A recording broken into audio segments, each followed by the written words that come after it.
ஆண்டவருடைய நாமம் மகிமைப்படுவதாக.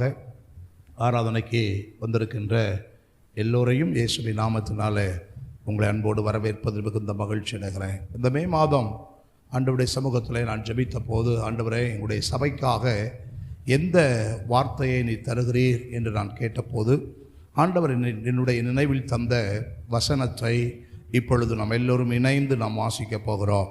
ஏசாயா எழுதிய தீர்க்கதரிசனத்தின் புஸ்தகம் 54ஆம் அதிகாரம் 17வது வசனத்தை எல்லோரும் எடுத்துக்கொள்ளுங்கள். என்னோடு கூட இணைந்து சத்தமாய் இந்த வசனத்தை வாசிக்கும்படி அன்பாய் கேட்கிறேன். உனக்கு விரோதமாய் உருவாக்கப்படும் எந்த ஆயுதமும் வாய்க்காதே போகும். உனக்கு விரோதமாய் நியாயத்தில் எழும்பும் எந்த நாவையும் நீ குற்றப்படுத்துவாய். இது கர்த்தருடைய ஊழியக்காரரின் சுதந்திரமும் என்னால் உண்டான அவருடைய நீதியுமாய் இருக்கிறது என்று கர்த்தர் சொல்லுகிறார். ஆண்டவருடைய நாமம் மகிமைப்படுவதாக. நான் ஜெபித்த போது ஆண்டவர் என்னுடைய நினைவில் 2 காரியங்களை குறித்து பேசுவதற்காக என்னுடைய மனதில் பாரம் தந்தார். அதிலே முதல் காரியத்தை இந்த வாரம் உங்களோடு நான் பேசுவேன். அடுத்த வாரத்தில் இன்னொரு பகுதியை உங்களோடு நான் பேச வேண்டும் என்று ஆண்டவர் என்னுடைய உள்ளத்தில் பாரம் தந்திருக்கிறார். இன்றைக்கு நான் பேச வேண்டிய செய்தியினுடைய தலைப்பு, உனக்கு விரோதமாய் உருவாக்கப்படும் எந்த ஆயுதமும் வாய்க்காதே போகும். ஆமென் சொல்லுங்கள், அல்லேலூயா. ஸோ அடுத்த வாரத்தில் உங்களோடு கூட அதற்கு கீழே இருக்கிற உனக்கு விரோதமாய் நியாயத்தில் எழும்பும் எந்த நாவையும் நீ குற்றப்படுத்துவாய், நீ குற்றப்படுத்துவாய், எந்த நாவையும் நீ குற்றப்படுத்துவாய் என்கிற தலைப்பின் கீழே அடுத்த வாரத்தில் உங்களோடு நான் பகிர்ந்து கொள்வேன். ஒரே வாக்குத்தத்த வசனம். 2 வாரங்களாக இந்த வார்த்தைகளை உங்களோடு நான் தியானிப்பதற்காக நான் ஆசைப்படுகிறேன். ஆண்டவருடைய நாமம் மகிமைப்படுவதாக.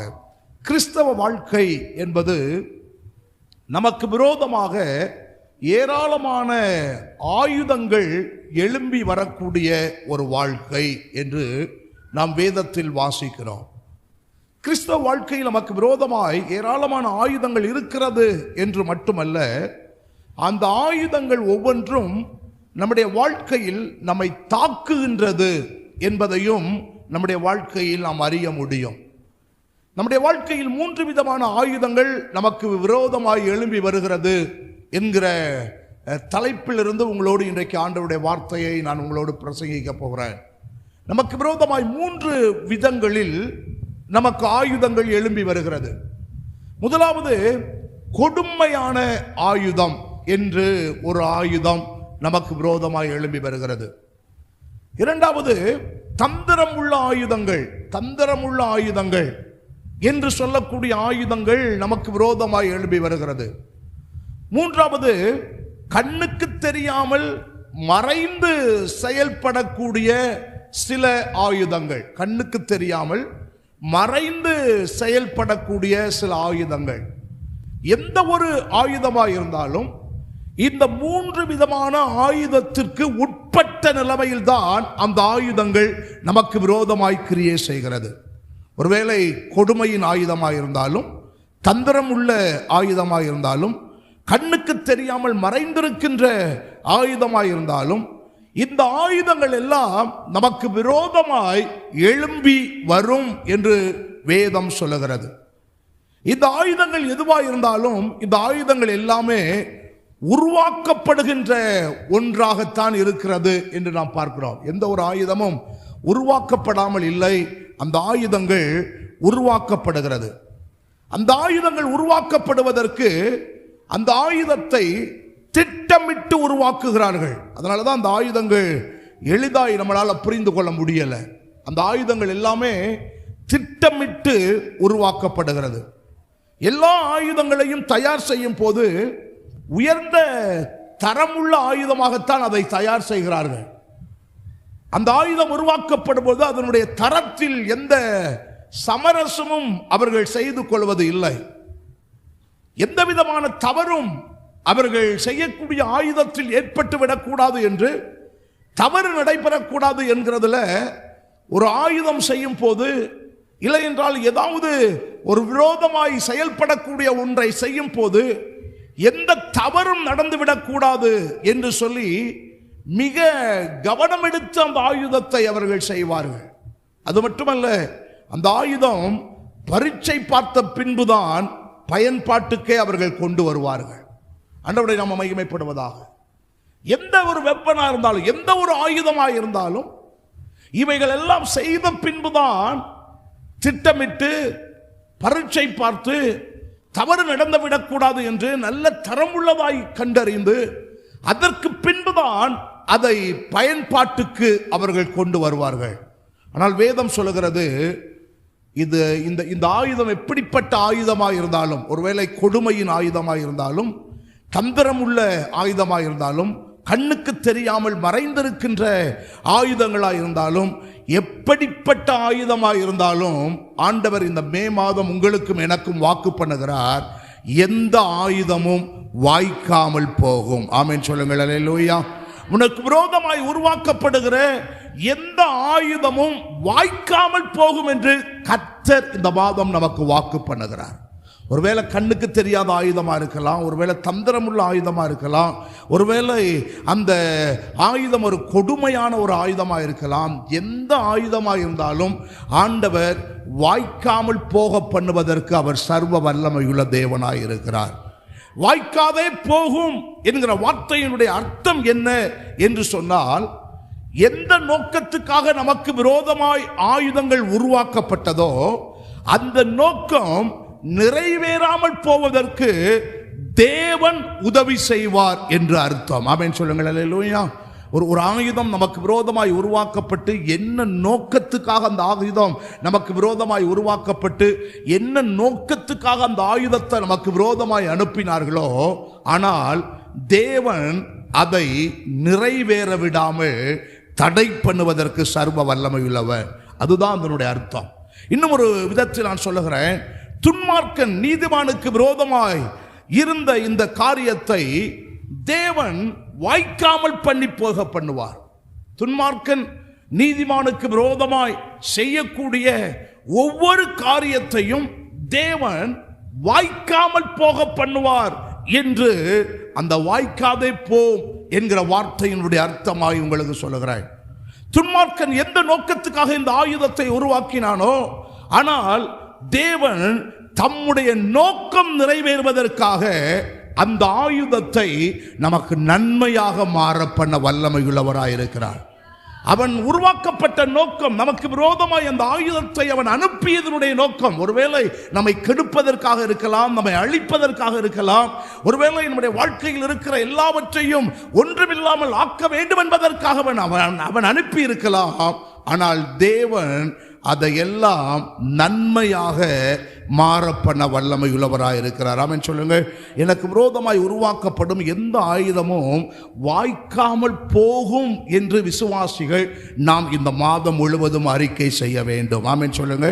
அல்லேலூயா. பிசாசு நமக்கு விரோதமாய் பல விதங்களில் பல வடிவங்களில் ஆயுதங்களை உருவாக்கி இருக்கலாம். ஆனால் நம்முடைய ஆண்டவர் அதை வாய்க்க பண்ணவே விடமாட்டேன் என்று வாக்கு பண்ணுகிறார். ஆமென் சொல்லுங்க.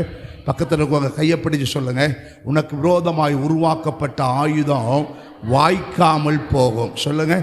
ஆண்டவர் எந்த ஆயுதமாக இருந்தாலும் பரவாயில்லை, இந்த மாதத்தில் கர்த்தர் அதை வாய்க்காமல் போக பண்ணுவதற்கு அவர் உண்மையுள்ள தேவனாய் இருக்கிறார். ஆண்டவருடைய நாமம் மகிமைப்படுவதாக. பிசாசு கொண்டு வருகிற 3 விதமான ஆயுதம் நான் உங்களுக்கு ஏற்கனவே சொன்னேன். முதலாவது கொடுமையான ஆயுதம். இந்த கொடுமையான ஆயுதம் எது அப்படின்னா, முதலாவது சட்டம் என்று சொல்லக்கூடிய ஒரு கொடுமையான ஆயுதம். சட்டம் என்று சொல்லக்கூடிய ஒரு கொடுமையான ஆயுதம், the weapon of law. சட்டம் என்று சொல்லக்கூடிய ஒரு கொடுமையான ஆயுதம். இரண்டாவது, அவன் கொண்டு வரக்கூடிய இன்னொரு ஆயுதத்தை குறித்து சொன்னேன், தந்திரம் உள்ள ஆயுதம் என்று. அதற்கு நான் இவ்விதமாய் சொல்லுகிறேன், பொய் என்று சொல்லுகின்ற தந்திரமுள்ள ஆயுதம். பொய் என்று சொல்லக்கூடிய தந்திரமுள்ள ஆயுதம், the weapon of the lips. பொய் என்று சொல்லக்கூடிய தந்திரமுள்ள ஆயுதம். மூன்றாவது, கண்ணுக்கு தெரியாத ஆயுதம் என்று சொன்னேன். அதற்கு நான் இன்னொரு வகையில் நான் பெயர் வைக்கிறேன், வரையறை செய்யப்பட்ட, இல்லை என்றால் அளவீடு செய்யப்பட்ட, கண்ணுக்கு தெரியாமல் மறைந்து செயல்படக்கூடிய சில ஆயுதங்கள், the weapon of limitation. So இந்த 3 விதத்தில் சத்துரு பல விதத்தில் நமக்கு விரோதமாய் எழும்பி திட்டமிடுவதற்கு அவன் வெளியே வருகிறான். அன்றோடு நாம் மகிமைப்படுவதாக. ஒருவேளை சட்டம் என்று சொல்லக்கூடிய ஆயுதமாக இருக்கலாம், இரண்டாவது பொய் என்று சொல்லக்கூடிய ஒரு ஆயுதமாக இருக்கலாம், மூன்றாவது அளவீடு செய்யப்பட்ட இல்லை என்றால் வரையறை செய்யப்பட்ட ஒரு ஆயுதமாக இருக்கலாம். ஆண்டவரை நம்ம மகிமைப்படுவதாக. ஒருவேளை நீங்கள் யோசிக்கலாம், பாஸ்டர் நீங்க ஆயுதம் அப்படின்னு சொல்லும் பொழுது நான் பட்டயம் அல்லனா ஒரு கோடாரி, ஒரு ஈட்டி, இல்லைனா ஒரு அருவா, இப்படிதான் நான் யோசித்தேன். ஆனால் நீங்க இதையெல்லாம் சொல்லாமல் ஆயுதம் அப்படிங்கிறது சட்டம் அப்படின்னு நீங்க சொல்லிட்டீங்க, ஆயுதம் அப்படின்னு சொல்லுகிறது பொய் என்று சொல்லுறீங்க, ஆயுதம் அப்படிங்கிறது ஒரு அளவீடு செய்யப்பட்ட வரையறுக்கப்பட்ட ஒன்று என்று சொல்லுகிறீர்களே, இதெல்லாம் எப்படி ஆயுதமாய் மாறும் என்று நீங்கள் யோசிக்கலாம். வேதம் கூறுகிறது எபேசியர் 6ஆம் அதிகாரம் 12வது வசனத்தில், எபேசியர் 6:12, ஏனெனில் மாமிசத்தோடும் இரத்தத்தோடும் அல்ல, துரைத்தனங்களோடும் அதிகாரங்களோடும் இப்பிரபஞ்சத்தின் அந்தகார லோகாதிபதிகளோடும் வான மண்டலத்தில் உள்ள பொல்லாத ஆவியின் சேனைகளோடும் நமக்கு போராட்டம் உண்டு என்று வேதம் சொல்லுகிறது. நாம் சந்திக்கின்ற ஆயுதங்கள் எல்லாம் நாம் நினைப்பது போல் உள்ள ஆயுதங்கள் அல்ல. நம்ம சந்திக்கக்கூடிய ஆயுதங்கள் எல்லாம் நம்ம நினைப்பது போல, ஒரு கத்தி எடுத்துட்டு ஒருத்தன் வருவான், ஒரு பட்டயத்தை எடுத்துட்டு ஒருத்தன் வருவான், ஒருத்தன் ஒரு ஈட்டி எடுத்துட்டு வருவான், ஒருத்தன் ஒரு அருவாளை எடுத்துட்டு வருவான், ஒருத்தன் ஒரு ஏவுகணையை கொண்டுட்டு வருவான். அப்படியெல்லாம் அந்த ஆயுதத்தை குறித்தெல்லாம் வேதம் நமக்கு சொல்லலை. நாம் யோசிக்கக்கூடிய ஆயுதத்தின் அடிப்படையில் நமக்கு விரோதமாய் சத்துரு ஆயுதங்களை கொண்டு வரல. அவை கொண்டு வரக்கூடிய ஆயுதங்கள் எல்லாம் தேவனுடைய நோக்கம் எல்லாம் சிதறடிக்கப்படும்படி வைக்கப்பட்ட ஆயுதங்கள் ஆகும். நல்லா கவனிங்க. அவன் நமக்கு விரோதமாய் கொண்டு வரக்கூடிய சட்டம் என்கிற ஆயுதமாய் இருக்கலாம், நமக்கு விரோதமாய் அவன் கொண்டு வருகிற பொய் என்கிற ஆயுதமாய் இருக்கலாம், நமக்கு விரோதமாய் அவன் கொண்டு வரக்கூடிய வரையறுக்கப்பட்ட அளவீடு செய்யப்பட்ட ஆயுதமாய் இருக்கலாம். ஸோ இந்த ஆயுதங்கள் எல்லாமே ஏன் அவன் நமக்கு விரோதமாய் கொண்டு வருகிறான் என்றால், தேவனுடைய நோக்கங்கள் எல்லாம் சிதறடிக்கப்பட வைக்க வேண்டும் என்பதற்காக இந்த ஆயுதத்தை நமக்கு விரோதமாய் கொண்டு வருகிறான். இன்னும் நான் சொல்லுகிறேன், கவனியுங்கள். நாம் தேவனின் மேல் வைத்திருக்கிற வைராக்கியத்தை குலைக்க வைக்க வேண்டும் என்பதற்காக இந்த ஆயுதங்களை நமக்கு விரோதமாய் கொண்டு வருகிறான். இந்த சட்டம் என்கிற ஆயுதத்தை ஏன் அவன் கொண்டு வருகிறான்? பொய் என்கிற ஆயுதத்தை ஏன் அவன் நமக்கு விரோதமாய் கொண்டு வருகிறான்? வரையறுக்கப்பட்ட ஆயுதத்தை ஏன் அவன் நம்முடைய வாழ்க்கையில் கொண்டு வருகிறான்? இந்த ஆயுதத்தை எல்லாம் அவன் கொண்டு வருவதற்கு காரணம் என்ன என்றால், தேவனின் மேல் வைத்திருக்கிற அந்த வைராக்கியத்தை எப்படியாவது குலைத்து போட வேண்டும் என்பதற்காக. இன்னும் நான் சொல்லுகிறேன், நம்முடைய வாழ்க்கையில் இருக்கிற விசுவாச கப்பலை எப்படியாவது சேதப்படுத்த வேண்டும் என்பதற்காக நம்முடைய வாழ்க்கையில் இந்த ஆயுதங்களை சத்துருவானவன் கொண்டு வருகிறான். நம்முடைய விசுவாச கப்பலை சேதப்படுத்த வேண்டும் என்பதற்காக.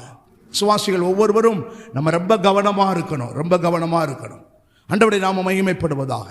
நம்மை சேதப்படுத்துவதற்கு, நம்முடைய வாழ்க்கையில் கர்த்தர் மேல் வைத்திருக்கிற அந்த வைராக்கியத்தை குலைப்பதற்கு, தேவனுடைய நோக்கம் நம்மில் நிறைவேறாமல் போய்விட வேண்டும் என்கிற அந்த நோக்கத்துக்காக பிசாசு நமக்கு விரோதமாய் இப்படிப்பட்ட ஆயுதங்களை நமக்கு விரோதமாய் கொண்டு வருகிறான். முதலாவது, உங்களோடு சட்டம் என்கின்ற ஒரு ஆயுதத்தை குறித்து உங்களோடு நான் பகிர்ந்து கொள்ள ஆசைப்படுகிறேன். சட்டம் என்கிறதான ஒரு கொடுமையான ஆயுதம், சட்டம் என்கிற ஒரு கொடுமையான ஆயுதம். அன்றோடைய நாம் மகிமைப்படுவதாக. தானியேலின் புஸ்தகம் 6ஆம் அதிகாரம் 8வது வசனத்தையும் 9வது வசனத்தையும் பார்ப்போமே என்றால், ஆதலால் இப்போதும் ராஜாவே, மேதியருக்கும் பெர்சியருக்கும் இருக்கிற மாறாத பிரமாணத்தின்படியே அந்த தாக்கீது மாற்றப்படாதபடி நீர் அதை கட்டளையிட்டு அதற்கு கையெழுத்து வைக்க வேண்டும் என்றார்கள். அப்படியே ராஜாவாகிய தரியு அந்த கட்டளைகளை பத்திரத்திற்கு கையெழுத்து வைத்தான். ஆண்டவருடைய நாமம் மகிமைப்படுவதாக. ராஜா அந்த கட்டளைக்கு கையெழுத்து வைத்து அந்த கட்டளையை சட்டமாக மாற்றினான் என்று வேதத்தில் வாசிக்கிறோம். அவனீங்க அந்த பத்திரத்திற்கு ராஜா கையெழுத்து இட்டு அந்த கையெழுத்து நிமித்தமாய் அந்த சட்டம், அந்த கட்டளை சட்டமாக இங்கே மாற்றப்படுகிறது. இந்த சம்பவத்தினுடைய பின்னணியை உங்களுக்கு நான் சொல்ல விரும்புகிறேன். இதை நீங்கள் அறிந்திருக்க வேண்டும். தரியு என்று சொல்லுகிற நாமத்தை உடைய ஒரு ராஜா மேதிய பெர்சிய சாம்ராஜ்யத்தில் தரியு என்கிற ராஜா இருந்தார்.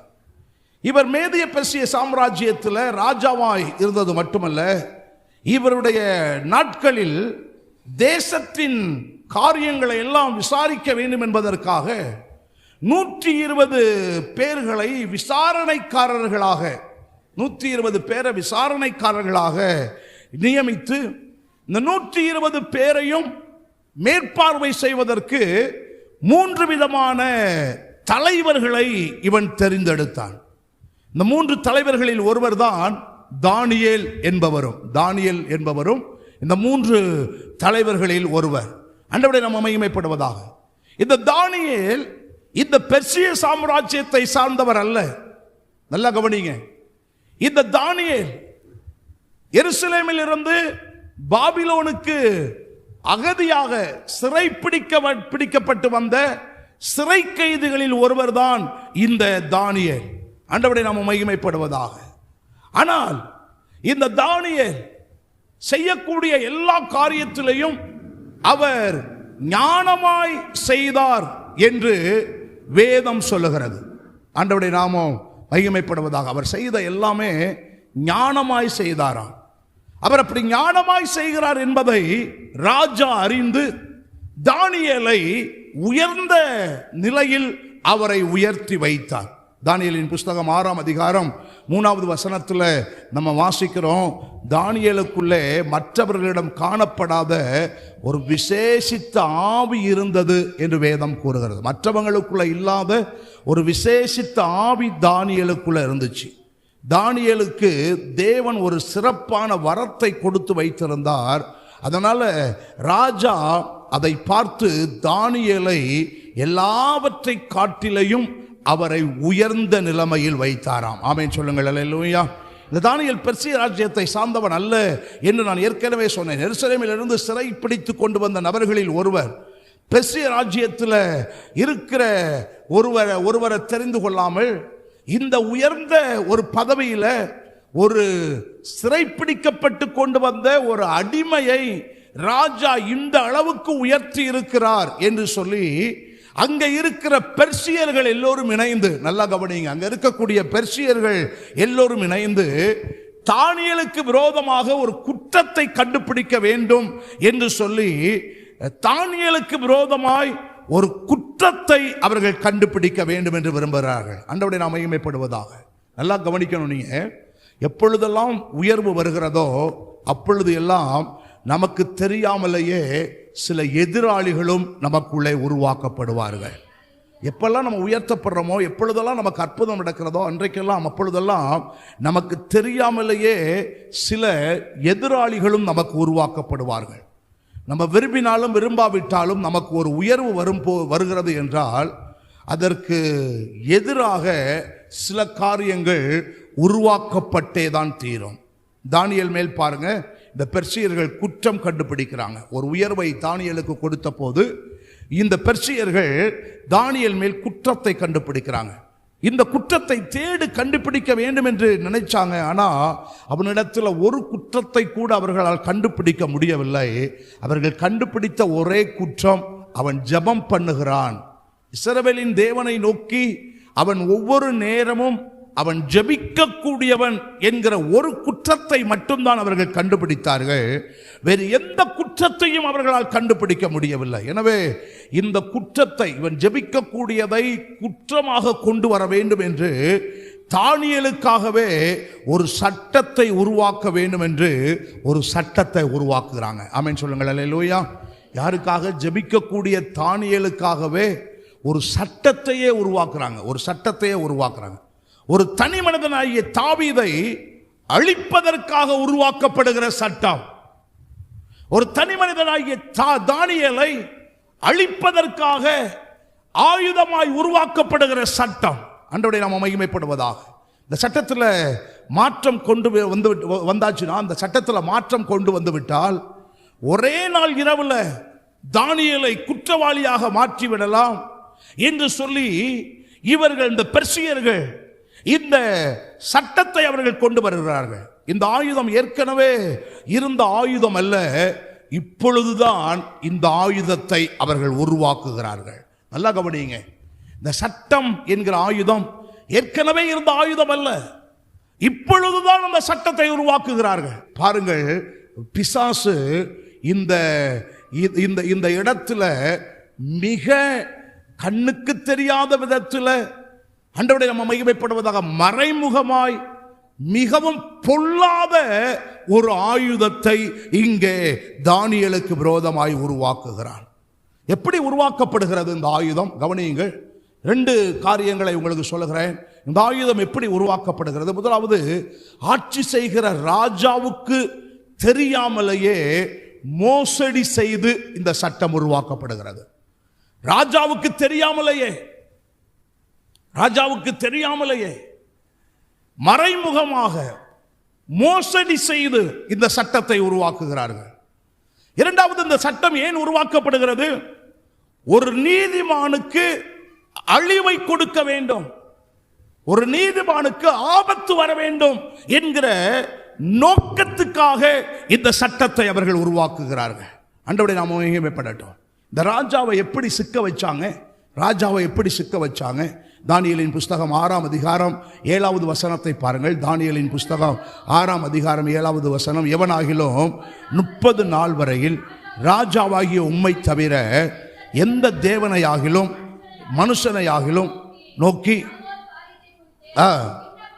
விண்ணப்பம் பண்ணினால் சிங்கத்தின் கவியில் போடப்பட ராஜா கட்டளை பிறப்பித்து உறுதியான தாக்கீது செய்ய வேண்டும் என்று ராஜ்யத்தினுடைய எல்லா பிரதானிகளுக்கும், தேசாதிபதிகளுக்கும், பிரபுக்களும், மந்திரிகளும், தலைவர்களும் ஆலோசனை பண்ணி கொண்டிருந்தார்கள். பாருங்க, இவங்க செய்யக்கூடிய ராஜாவுக்கு விரோதமாய் எப்படி ராஜாவை சிக்க வைக்கிறாங்க பாருங்க. ராஜா, நீர் யார் அப்படின்னா தேவனுக்கு சமமான ஒருவர். ராஜாவை உயர்த்தி பேசுறாங்க, தரியு ராஜாவை, நீ தேவனுக்கு சமமான ஒருவர். யாராவது ஒருவர்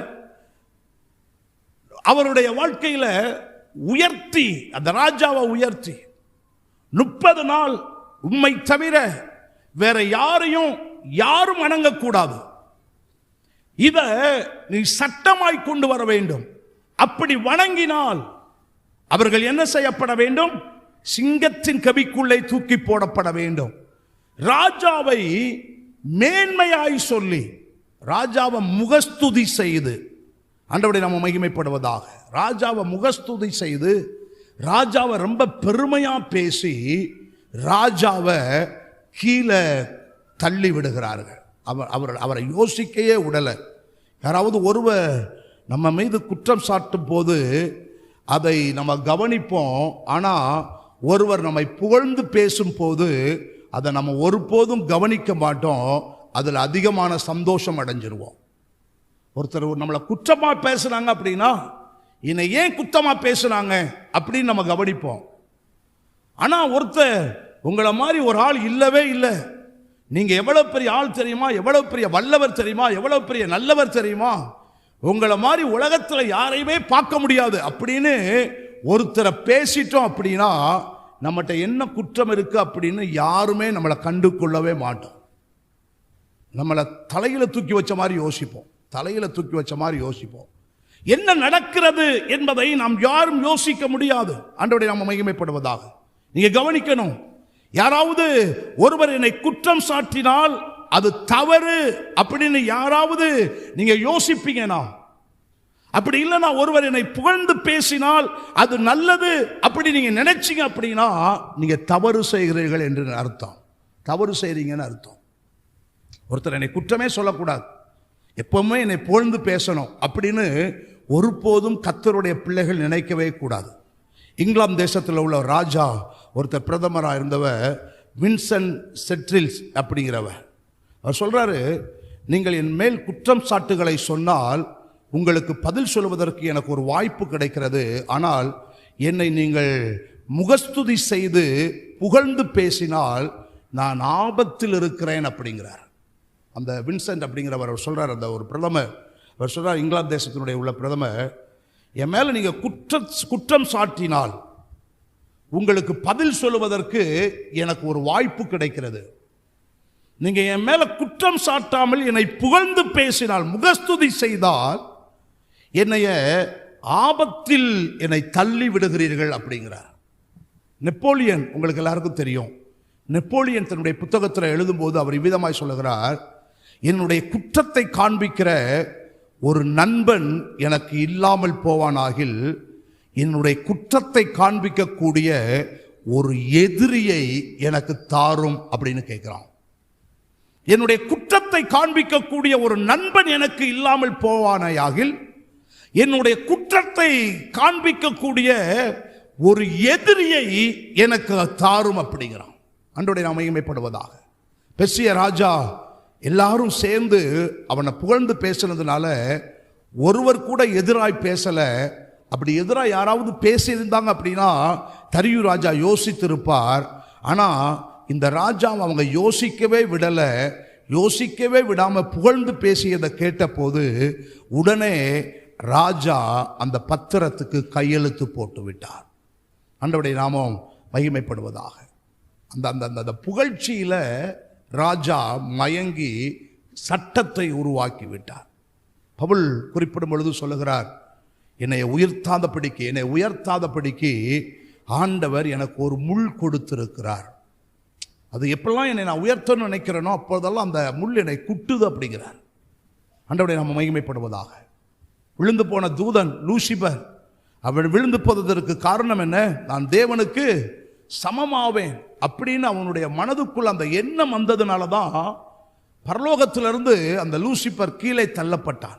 அந்த மேட்டிமை, அந்த பெருமை அவனுக்குள் வந்த போது, புகழ்ச்சி, முகஸ்துதி எனக்கு தேவை என்று நினைத்த போது, ஆதாம் ஏவாள் பாருங்கள், ஏதேன் தோட்டத்தை ஆண்டவர் கொடுத்து அவர்களை அற்புதமாய் வைத்திருந்தால், ஆனால் அவர்களுக்குள்ள ஒரு எண்ணத்தை சத்துரு கொண்டு வருகிறான். என்னன்னா, இந்த கனியை புசிக்கிற நாளில் நீ தேவனைப் போல மாறுவாய் அப்படிங்கிற எண்ணம் அவனுக்குள்ள வரப்படுது. அப்படி வந்ததுனால தோட்டத்தை விட்டு அவர்கள் கீழே புறம்பே தள்ளப்படுகிறார்கள், தள்ளிடுறாங்க. பாபேல் கோபுரத்தை பாருங்க, இன்னைக்கு அவங்க கட்டுறாங்க. மகா உச்சி வரைக்கும் உள்ள பெரிய பாபேல் கோபுரம் கட்டிட்டு அவங்க சொல்லுறான், என்னுடைய நாமத்தின் மேன்மைக்காக கட்டிய மகா பெரிய பாபேல் கோபுரம் அல்லவா அப்படின்னு சொல்லி அவனுடைய இருதயத்தில் அவன் பெருமை கொண்ட போது ஆண்டவர் அதை ஒன்றுமில்லாமல் சிதறடிக்க பண்ணினார் என்று சொல்லப்பட்டிருக்கிறது. ஆண்டவரை நாம் மகிமைப்படுவதாக. அப்போ நம்முடைய வாழ்க்கையில் ஒரு நாளும் இந்த சட்டம் என்கிற ஆயுதம் உருவாக்கப்படுவதற்கு மிக முக்கியமான காரணம் நமக்குள்ள ஏற்படக்கூடிய முகஸ்துதி, நமக்குள் ஏற்படக்கூடிய பெருமை. எனக்குள்ள என்னை எல்லாரும் நல்லவன்னு பார்க்கணும், என்னை எல்லாரும் தலைவன்னு கூப்பிடணும், என்னை எல்லாரும் தலைவின்னு கூப்பிடணும், என்னை எல்லாரும் ஜீனு கூப்பிடணும், என்னை எல்லாரும் பெரிய ஆளுன்னு கூப்பிடணும் அப்படின்னு மைண்ட் செட்டப்பில் நீ நினைச்ச அப்படின்னா கண்ணுக்கு தெரியாம மறைமுகமா உனக்கு விரோதமாய் சட்டங்கள் உருவாக்கப்படும் உன்னை அழிப்பதற்காக. ஒரு உதாரணத்தை நான் காண்பித்து கொடுக்கிறேன் பாருங்க. பவுல் பர்னபா 2 பேரும் ஊழியத்துக்காக போறாங்க. அப்போஸ்தலர் 14வது அதிகாரத்தில் நம்ம அதை பார்க்குறோம். அவங்க ஊழியத்துக்காக போகும்போது அந்த பட்டணத்துக்குள்ளே போகிறாங்க. அந்த பட்டணத்துக்குள்ளே போகும்போது அவங்க பார்க்குறாங்க, தாயின் வயிற்றில் இருந்த நடக்க முடியாமல் இருக்கக்கூடிய நடக்க முடியாத ஒரு நபரை பார்க்குறாங்க. ஆண்டவரை நாம் மகிமைப்படுவதாக. அவங்கள பார்த்த உடனே, அந்த மனிதனை பார்த்த உடனே அவன் பவுல் பேசுகிறதை அந்த மனிதன் கேட்டுக்கொண்டே இருக்கிறான். நடக்க முடியாத அந்த மனிதன் கேட்டுக்கொண்டே இருக்கிறான். அந்த வசனத்தை அவன் கேட்டுக்கொண்டு இருக்கும் போதே அவன் சுகம் பெற்று விட்டான் அப்படின்னு வேதம் சொல்லுகிறது. அவன் அப்படி சுகம் பெற்ற செய்தி பட்டணம் முழுவதும் வேகமாய் பரவுகிறது. ஜனங்கள் எல்லோரும் அங்கே கூடி வந்து விட்டார்கள். தாயின் வயிற்றில் பிறக்கும் போதே ஒரு ஊனமானவனாய், நடக்க முடியாதவனாய் பிறந்த ஒருவன் பவுலுடைய வார்த்தையை கேட்டபோது அவர் நடந்து விட்டார் அப்படின்ன உடனே ஜனங்கள் எல்லோரும் அங்கே வந்துட்டாங்க. வந்து பவுலுக்கு ஒரு பட்டம் கொடுக்கிறாங்க. என்ன பட்டம்? மெர்க்குரி என்கிறதான பட்டம் கொடுக்கிறாங்க. மெர்க்குரி என்கிற பட்டம். ஆண்டவரை நாம் மகிமைப்படுவதாக. தேவன் பவுல் வடிவில் வந்து விட்டார் அப்படின்னு அர்த்தமா? மெர்க்குரி அப்படின்னா தேவன் பவுல் வடிவில் வந்துவிட்டார் அப்படின்னு பவுலுக்கு மெர்க்குரி என்கிறதான ஒரு பட்டத்தை கொடுக்கிறாங்க. பர்னபா இருக்கிறான், பர்னபாவுக்கு ஜூபிட்டர் அப்படின்னு ஒரு பட்டம் கொடுக்கிறாங்க. ஜூபிட்டர் அப்படின்னா தெய்வம் பர்னபா வடிவில் வந்திருக்கிறது, தெய்வங்கள் பர்னபாவின் வடிவில் வந்திருக்கிறது அப்படின்னு சொல்லி ஆண்டவருடைய நாமம் மகிமைப்படுவதாக. 2 பேருக்கு ஒரு பெரிய மாலையை கொண்டு வந்து அவர்களுக்கு அவங்க முன்னால பலி செலுத்துவதற்கெல்லாம் அவர்கள் ஆயத்தமாய் மாறிவிட்டார்கள். கவனிங்க, ஒரு அற்புதம் நடக்குது. பிறவியிலேயே நடக்க முடியாத நிலையில் இருந்த ஒருவன் ஆண்டவருடைய வார்த்தையை கேட்டு, பவுலும் பர்னபாவும் பேசுகிற வார்த்தையை கேட்டு சுகத்தை பெற்றுறாங்க. சுகத்தை பெற்ற உடனே ஊர் ஜனங்கள் எல்லாம் வந்து சொல்லுகிறது, தேவன் வடிவில் இந்த மெர்க்குரி பவுல் என்கிற தெய்வம் வந்திருக்கிறது. இந்த ஜூபிட்டர் பர்னபாவை பார்த்து சொல்றாங்க, இந்த ஜூபிட்டர் என்கிறதான ஒரு தெய்வம் பர்னபாவினுடைய வடிவில் இங்க வந்து இந்த ஊருக்குள்ள வந்திருக்குது அப்படின்னு சொல்லி 2 பேரையும், பவுலையும் பர்னபாவையும் ரொம்ப பெருமையா பேசுறாங்க. பெருமையா பேசி அவங்களுக்கு மாலை போட்டு பலி செலுத்துவதற்கு எல்லாம் அவர்கள் ஆயத்தமாய் மாறுகிறார்கள். ஆனால் பவுல் என்ன சொல்லுகிறார்? அவர் சொல்றார் பாருங்க, நாங்களும் உங்களைப் போல மனிதர்கள் தான், நாங்கள் தேவர்கள் அல்ல அப்படிங்கிறத அவங்க தெளிவாய் சொல்றாங்க. அப்படி சொன்னதனால வேதம் சொல்லுகிறது, அந்த இடத்தில் உள்ள சபை, அந்த ஊழியம் வளர்ச்சி அடைந்தது. ஆமென் சொல்லுங்கள், அல்லேலூயா. பவுலும் பர்னபாவும் நாங்க தான் அற்புதம் செய்தோம், ஆண்டவர் எங்களை தான் பயன்படுத்தினார், நாங்க தான் பெரிய ஹீரோ அப்படின்னு அப்படி சொல்லல. அவங்க சொல்றாங்க, நாங்களும் உங்களை போல மனிதர்கள் தான். ஆமென் சொல்லுங்கள், அல்லேலூயா. ஆண்டவரை நாம் மகிமைப்படுவதாக. நம்ம கவனிக்க வேண்டிய மிக முக்கியமான காரியம், நீங்க கவனிக்கணும், நம்மை தேவன் நமக்கு வரங்களை கொடுக்கும் போது, தாளந்துகளை கொடுக்கும் போது, நமக்கு வரங்கள் தருகின்ற, தாளந்துகளை தருகின்ற தேவன் மட்டும்தான் உயர்த்தப்பட வேண்டுமே தவிர, தேவன் இல்லாமல் நாம் நம்முடைய நாமத்தை, நம்மை உயர்த்துவதற்கு இடம் கொடுக்கவே கூடாது. ஆமென் சொல்லுங்க. நம்ம மனசுல எப்பவுமே இருக்கணும், நாம் எல்லோரும் மனிதர்கள் தான் என்ற எண்ணம் நாம் எல்லோருக்கும் இருக்க வேண்டும். இன்க்ளூடிங் மீ, என்னையும் நான் சேர்ந்து தான் சொல்றேன். ஆண்டவரை நாம் மகிமைப்படுவதாக. ஊழியராக இருக்கலாம், விசுவாசிகளாக இருக்கலாம், முதிர்ந்தவர்களாக இருக்கலாம், யாராக இருந்தாலும் சரி, ஆண்டவரை நாம் மகிமைப்படுவதாக. பிசாசு இப்படித்தான் ஒரு ஆயுதத்தை நமக்குள்ள கொண்டு வரான். பெருமை, நமக்குள்ள தற்பெருமை, நம்ம தான் பெரிய ஆளு அப்படின்னு கண்ணுக்கு தெரியாம மறைமுகமாக தந்திரமாக மிக கொடூரமாய் நமக்குள்ள ஒரு ஆயுதத்தை நமக்குள்ள கொண்டு வந்து எப்படியாவது நம்ம வீழ்த்த வேண்டும் என்று நினைக்கிறான். நீங்க அதில் விழுந்து பெயரக்கூடாது.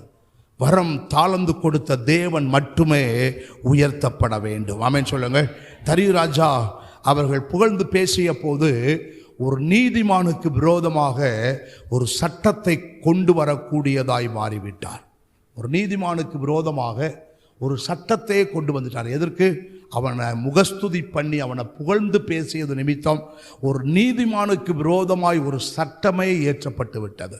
தானியேல் 6ஆம் அதிகாரம் 7வது வசனத்தை பாருங்கள். ராஜாவை தவிர வேறு ஒருவரை வணங்கினால் நீ சிங்கக்கபிக்குள் போக வேண்டும். சட்டம் முதலாவது உருவாக்கினார்கள். இரண்டாவது, அந்த சட்டம் தானியேலுடைய உயிருக்கே ஆபத்தான ஒன்றாய் இருந்தது. சட்டம் உருவாக்கப்பட்டது மட்டுமல்ல, எப்பா நீ இப்படி கும்பிட்ட அப்படின்னா உன் வேலை பறிபோயிரும், இல்லைன்னா உனக்கு டீப் ப்ரொமோஷன் ஆயிடுவ, நீயும் சாதாரணமான அடிமையை போல மாறிடுவ, அப்படியெல்லாம் ஒரு சட்டம் கொண்டு வரல. கொண்டு வரப்பட்ட சட்டம் என்ன அப்படின்னா, சட்டம் ஒரே நாளில் கொண்டு வரப்பட்டது ஒரு நீதிமானுக்கு விரோதமாக. இரண்டாவது, அந்த சட்டம் அவனுடைய உயிருக்கே ஆபத்தான ஒன்றாய் இருந்தது. அவனுடைய வருமானத்துக்கோ பதவிக்கோ வேலைக்கோ அது ஆபத்து கொடுக்கல, அவனுடைய உயிருக்கே அது ஆபத்தை கொடுக்கக்கூடியதாக இருந்துச்சு. ஆண்டவருடைய நாம் மகிமைப்படுவதாக. ஒரு ஆயுதம் இரக்கத்தின் அடிப்படையில் உருவாகுவது இல்லை, எதிராக பயன்படுத்தப்படுகிறவர்களுக்கு பெரிய ஆபத்தை உருவாக்க வேண்டும் என்பதற்காகத்தான் அந்த ஆயுதம் உருவாக்கப்படுகிறது. நல்லா கவனிங்க. ஒரு ஆயுதம் இரக்கத்தின் அடிப்படையில் உருவாக்கப்படுவது இல்லை. அமெரிக்காவில் ஒரு பெரிய பில்டிங்கில், பெரிய ஒரு மாலில் தீவிரவாதிகள் ஏவுகணைகளை எல்லாம் கொண்டு போய் அவர்கள் போன ஃப்ளைட்டை மோத வைத்து அந்த அமெரிக்கா வரலாற்றையே சீர்குலைக்கக்கூடிய அளவுக்கு அந்த ஆயுதத்தை வைத்து அவங்க அங்கே அதை தரைமட்டமாக்கிட்டாங்க. அந்த ஆயுதம் இரக்கத்தின் அடிப்படையில் அவங்க செய்யல. அவங்க பிளான் பண்ணி திட்டம் பண்ணி அமெரிக்காவை வீழ்த்தணும் அப்படின்னு சொல்லி இரக்கத்தின் அடிப்படையில் அல்ல, அவங்களை அழிக்கணுங்கிற அந்த நோக்கத்தோட தான் அவங்க போனாங்க. எந்த ஒரு ஆயுதமும் இரக்கத்தின் அடிப்படையில் நமக்கு விரோதமாக வராது. நம்மளை அழிக்கணும் அப்படின்னு தான் பிசாசு ரொம்ப கவனமாக நமக்கு விரோதமாக செயல்படுறான். ஆனால் வேதம் சொல்லுகிறது, அது எவ்வளவு பெரிய கொடூரமான ஆயுதமாக இருந்தாலும் என் தேவன் அதை வாய்க்க விட மாட்டார். ஆமென் சொல்லுங்க. எவ்வளவு பெரிய கொடூரமான ஆயுதமாக இருந்தாலும் கர்த்தர் இந்த மாதத்தில் அதை வாய்க்க விடவே மாட்டார். ஆண்டவருடைய நாமம் மகிமைப்படுவதாக. தானியேல் 6:22 பாருங்க. தானியேல் 6:22, சிங்கங்கள் என்னை சேதப்படுத்தாதபடிக்கு தேவன் தம்முடைய தூதனை அனுப்பி அவைகளின் வாயை கட்டி போட்டாராம். ஆமென் சொல்லுங்கள். அல்லேலூயா. அவைகள் வாய்க்காதபடிக்கு ஆண்டவர் செய்யக்கூடிய காரியத்தை பாருங்கள். ஆண்டவர் அதனுடைய வாயையே கட்டி போடுகிறார். ஆண்டவருடைய நாமம் மகிமைப்படுவதாக. 14வது வசனத்தில் நம்ம பார்க்கிறோம், ஆண்டவருடைய நாமம் மகிமைப்படுவதாக. ராஜா இந்த வார்த்தையை கேட்டபோது தன்னில் மிகவும் சஞ்சலப்பட்டு தானியேலை காப்பாற்றும்படிக்கு அவன் பேரில் தன் மனதை வைத்து அதை தப்புவிக்கிறதற்காக சூரியன் அஸ்தமிக்கும் மட்டும் பிரயாசப்பட்டு கொண்டிருக்கிறான். சட்டம் உருவாக்கப்பட்ட நோக்கம், ராஜாவின் இருதயம் தானியேலின் மேல் கோபம் கொள்ள வைக்க வேண்டும் என்பதற்காகத்தான் சட்டம் உருவாக்கப்பட்டது. நல்லா கவனிங்க. சட்டம் உருவாக்கப்பட்டதனுடைய நோக்கம் தானியேலின் மேல் ராஜா கோபப்படணும். தானியேலுக்கு இருக்கிற இந்த உயர் பதவியை எப்படியாவது பறிக்க வேண்டும் என்பதற்காகத்தான் சட்டம் உருவாக்கப்பட்டது. ஆனால் சட்டம் வந்த பின்பு வேதம் சொல்லுகிறது, இன்னும் அதிகமாய் ராஜா தானியேலின் மேல் பிரியமாய் மாறுகிறார். ஆமென் சொல்லுங்க. ஆண்டவருடைய நம்ம ஆண்டவர் பாருங்க, நமக்கு விரோதமாய் வருகிற ஆயுதத்தை எப்படி மாற்றுகிறார் பாருங்க. ராஜா தானியேலுக்காக எவ்வளவு தூரம் போகிறார். நீங்க வேதத்தை நீங்க வாசிப்பீங்கன்னா 6ஆம் அதிகாரம் 18வது வசனத்தை பாருங்க. பின்பு ராஜா தன் அரண்மனைக்கு போய் முழுவதும் போஜனம் பண்ணாமலும் கீத வாத்தியங்கள் முழுவதையும் தனக்கு முன்பாக வரவட்டாமலும் இருந்தார். அவனுக்கு நித்திரையும் வராமல் போயிற்று. ஆண்டவருடைய நாமம் மகிமைப்படுவதாக. தானியேலுக்காக ராஜா சாப்பிடாமல் இருந்தாராம். தானியேலுக்காக ராஜா தூங்காம இருந்தாராம். 14வது வசனத்தில் சூரியன் அஸ்தமிக்கு மட்டும் தானியேலுக்காக அவர் பிரயாசப்படுகிறார். ஆண்டவருடைய நாமம் மகிமைப்படுவதாக. இந்த சம்பவத்தினுடைய முன்பகுதியை பாருங்க. தானியேல் 6:2 பாருங்க. தானியேல் 6:2, 3 பிரதானிய ராஜா உருவாக்கினார். எதற்காக அப்படின்னா, ராஜாவுக்கு வேலை செய்ய வேண்டும் என்பதற்காகத்தான் இந்த 3 பேரை நியமிக்கிறார். நல்லா கவனிங்க. இந்த 3 பேரை, அதுல தானியேலை ஆண்டவர் இந்த ராஜா எதற்காக உருவாக்கிறார் என்றால், ராஜாவுக்கு வேலை செய்ய வேண்டும் என்பதற்காகத்தான். ராஜாவுக்கு வேலை செய்யணும்னு தான் இந்த தானியேலை வேலைக்காரனாக ராஜா நியமிக்கிறார். ஆண்டவருடைய நாமம் மகிமைப்படுவது. ஆனா இப்பொழுது பாருங்க, ராஜா வேலைக்காரனாகிய தாவீதுக்காக வேலை செய்து கொண்டிருக்கிறார். ஆமென் சொல்லுங்க. இந்த சட்டம் எப்படி மாறுது பாருங்க. சட்டத்தை கர்த்தர் இந்த ஆயுதத்தை எப்படி மாறப்படுகிறார் பாருங்க. ஒரு ராஜாவுக்கு வேலை செய்கிறதற்காகத்தான் வேலைக்காரனை வச்சிருக்கிறாரு. ஆனா ஒரு சட்டத்தை கொண்டு வந்ததுனால, ஒரு சட்டம் என்கிற ஆயுதம் தானியேலுக்கு விரோதமாய் வந்ததுனால, ஒரு நீதிமானுக்கு விரோதமாய், ஒரு ஜெபிக்கிற மனிதனுக்கு விரோதமாய் இந்த சட்டம் என்கிற ஆயுதம் வந்ததுனால, இப்ப பாருங்க, ராஜா தானியேலுக்காக, ஒரு வேலைக்காரனுக்காக அவர் பிரயாசப்பட்டு வேலை செய்யக்கூடிய அளவுக்கு கர்த்தர் அங்க கிரியை செய்கிறார். ஆமென் சொல்லுங்க. அதனாலதான் நம்முடைய தேவன் அதிசயங்களை செய்கிற தேவன் அப்படிங்கிற. ஆமென் சொல்லுங்க. நம்முடைய தேவனை போல அதிசயம் செய்கிற தேவன் ஒருவருமே இல்லை. சட்டம் உருவாக்கப்பட்டது தானியேலுக்காக. ஆனா தானியேலுக்காக சட்டத்தை உருவாக்கி விட்டான் ராஜா. உருவாக்கியதற்கு பின்னால தானியேலை காப்பாற்றுவதற்கு அதே ராஜாவை கர்த்தர் வேலை செய்ய வைக்கிறார். ஆண்டவருடைய நாமம் மகிமைப்படுவதாக. நல்லா கவனிங்க. சில நேரம் உங்களை அழிப்பதற்காக சிலர் தந்திரமாய் எழும்பி உங்களை முற்றிலுமாய் அழித்து விட வேண்டும் என்று உங்களுக்கு விரோதமாய் பலவிதமான ஆயுதங்களை உருவாக்கி இருக்கலாம். உங்களுக்கு விரோதமாய் பலவிதமான பயமுறுத்துதல்களை உண்டாக்கி இருக்கலாம். ஆனால் ஆண்டவருடைய நாமம் மகிமைப்படுவதாக, அவைகள் எல்லாம் உங்களை அழித்துவிடும். உங்களை ஒன்றுமில்லாமல் ஆக்கிவிடும், உங்களுடைய உயர்வை ஒன்றுமில்லாமல் ஆக்கும் என்று அந்த ஆயுதங்கள் உருவாக்கி இருக்கலாம். ஆனால் ஆண்டவர் நமக்கு சொல்லக்கூடிய மிக முக்கியமான காரியம், அப்படிப்பட்ட சூழ்நிலைமையில் நீ வாக்குத்தத்தத்தை பிடிச்சுக்கோப்பா. உனக்கு விரோதமாய் உருவாக்கப்படுகிற எந்த ஆயுதமோ வாய்க்காமல் போகும் என்று கர்த்தர் சொல்லுகிறார். எந்த ஆயுதமா இருந்தாலும் பரவாயில்லை, ஆண்டவர் சொல்லுகிறார் அந்த ஆயுதம் வாய்க்காது. பாருங்க, சட்டம் என்கிற ஆயுதத்தை கர்த்தர் தானியேலுக்கு வாய்க்காமல் போக பண்ணினார். தானியேலை அழிப்பதற்காகவே அந்த சட்டம் உருவாக்கப்பட்டது. ஆனால் தானியேல் அழிக்கப்படவில்லை. அந்த சட்டத்தை உருவாக்க வேண்டும் என்று நினைத்தவர்கள் அழிக்கப்பட்டார்கள். தாவீதுக்கு மறுபடியும் ஒரு பெரிய உயர்வை கர்த்தர் கொடுத்தார். தானியேலுடைய வாழ்க்கையில் அந்த உயர்வை கொடுத்த அதே கர்த்தர் இன்றைக்கு இந்த காலை நேரத்தில் ஒருவேளை கொடூரமான ஆயுதம் என்று சொல்லக்கூடிய இந்த சட்டம் என்கிற ஆயுதம் உனக்கு விரோதமாய் செயல்படலாம். சிலர் உங்களுக்கு விரோதமாய் எழும்பலாம், சிலர் உங்களுக்கு விரோதமாய் பல காரியங்களை செய்யலாம். ஆனால் நான் உங்களுக்கு சொல்லுகிறேன், அந்த ஆயுதங்கள் எதுவும் வாய்க்காமல் போக பண்ணி கர்த்தர் உங்களுக்காக கிரியை செய்து உங்களை உயர்ந்த இடத்திற்கு மறுபடியும் இந்த மே மாதம் கொண்டு வருவதற்கு அவர் போதுமான தேவன்.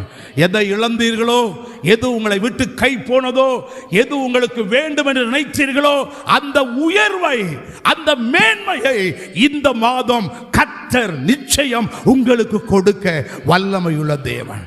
தானியேலுக்கு அற்புதம் செய்தவர் உங்களுக்கும் அற்புதம் செய்ய வல்லமையுள்ளவராயிருக்கிறார். இரண்டாவது, என்னுடைய நேரம் இல்லை, இன்னும் 15 நிமிடத்தில் என்னுடைய வார்த்தையை நான் முடிக்க வேண்டும். இரண்டாவது, பொய் என்கிறதான ஒரு ஆயுதத்தை சத்துருவானவன் நமக்கு விரோதமாய் கொண்டு வருகிறான். ஆதியாகமத்தின் புஸ்தகம் 39ஆம் அதிகாரம் 19வது 20வது வசனத்தில், அதில் 20வது வசனத்தை நான் வாசிக்கிறேன். எனக்கு நேரம் இல்லை, நான் வேகமாய் சொல்லுகிறேன். யோசேப்பின் எஜமான் அவனை பிடித்து ராஜாவின் கட்டளையால் காவலில் வைக்கப்பட்டவர்கள் இருக்கும் சிறைச்சாலையிலே அவனை ஒப்புவித்தான்.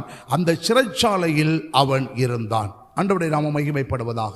இந்த சம்பவம் நமக்கு எல்லோருக்கும் தெரியும்.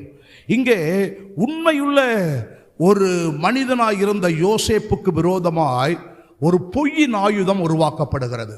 உண்மையாய் இருந்த ஒரு மனுஷனுக்கு விரோதமாய் ஒரு பொய்யின் ஆயுதம் உருவாக்கப்படுகிறது. நடந்த சம்பவம் ஒன்று, ஆனால் இந்த சம்பவத்தை குறித்து எழுதப்பட்ட காரியம் வேறு. நல்லா கவனிங்க, நடந்த சம்பவம் ஒன்று, ஆனால் இந்த சம்பவத்தை குறித்து எழுதப்பட்ட எஃப்ஐஆர் காப்பி அங்க வேற.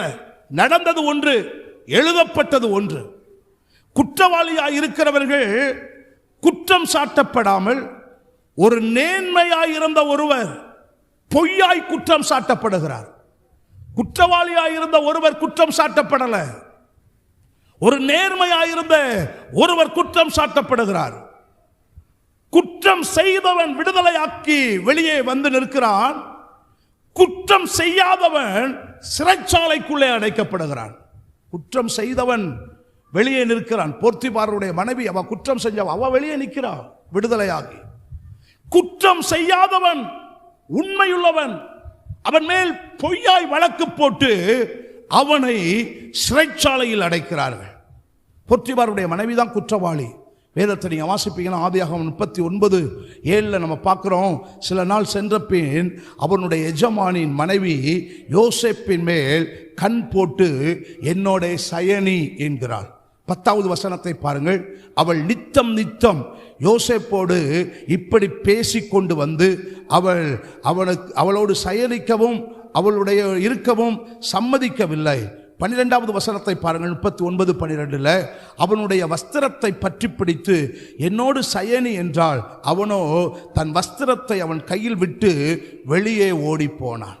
பாருங்க, இவள்தான் யோசேப்பை தொந்தரவு செய்தாள்.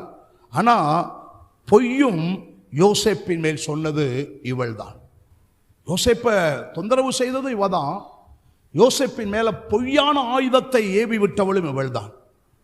இந்த ஆயுதங்கள் உருவாக்கப்பட 2 நிலைகள் இருக்கிறது. இந்த யோசேப்புக்கு விரோதமாய் இந்த போர்த்திபாருடைய மனைவி இந்த பொய்யின் ஆயுதத்தை உருவாக்குவதற்கு 2 காரியம். ஒன்றாவது, யோசேப்பு என்கிற ஒரு நல்ல பெயருக்கு களங்கம் உண்டாக்க வேண்டும். யோசேப்புங்கிற பெயருக்கு, நல்ல பெயருக்கு களங்கம் உண்டாக்கணும். 2வது, உண்மையை பொய்யாக மாற்றிவிட வேண்டும். ஸோ போர்த்திபாருடைய ரெண்டே நோக்கம், யோசேப்புங்கிற பேருக்கு ஒரு கலங்கத்தை உண்டாக்கிடணும். ரெண்டாவது, உண்மையை பொய்யா நம்ம எப்படியாவது மாத்திரணும். ஆண்டவரை நாம் மகிமைப்படுவதாக. செய்த முதல் காரியத்தை பாருங்க. 39ஆம் அதிகாரம் ஆதியாகமத்தின் புஸ்தகம் 13, 14, 15 அதை நீங்கள் வாசிப்பீங்க அப்படின்னா, நான் சுருக்கமாக சொல்கிறேன்.